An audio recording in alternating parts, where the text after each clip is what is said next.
Hi, I'm Linda Callahan. I live in Marshfield, Massachusetts, and for 37 years I was the director of the YWCA Marshfield branch.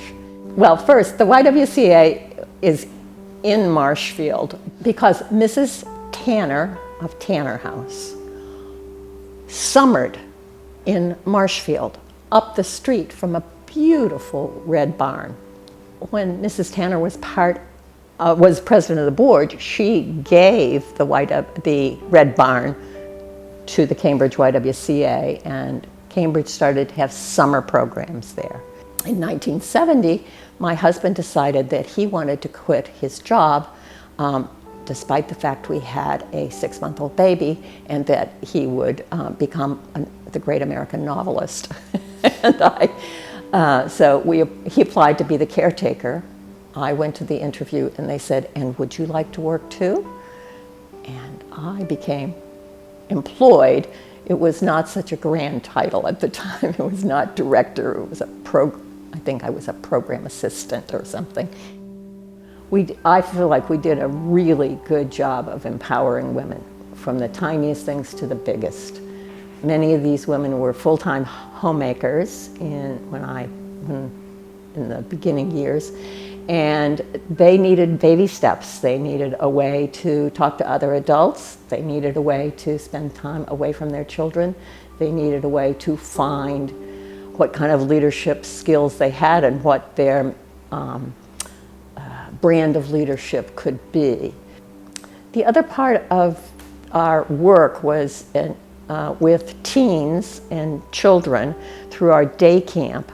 We provided one of the largest programs on the South in the Marshfield area. We trained counselors and hired counselors and taught them what we thought the camp should be and taught them standards. And on the other side, the more practical side, lots of times we were the first place they had ever worked.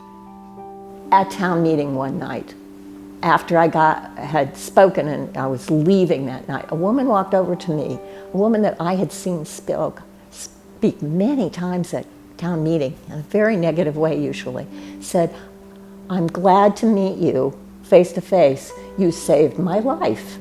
And she said, "I had children who needed to go someplace in the summer. I had no money, but I had a job if I could go.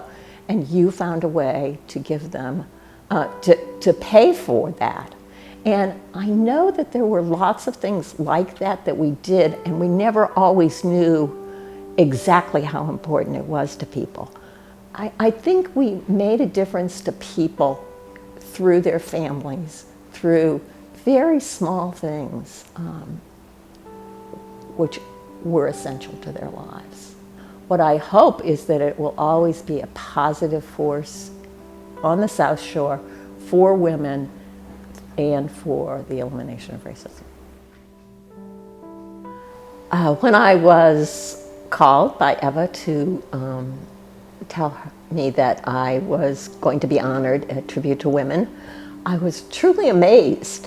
I did a good job. So I'm grateful, but amazed.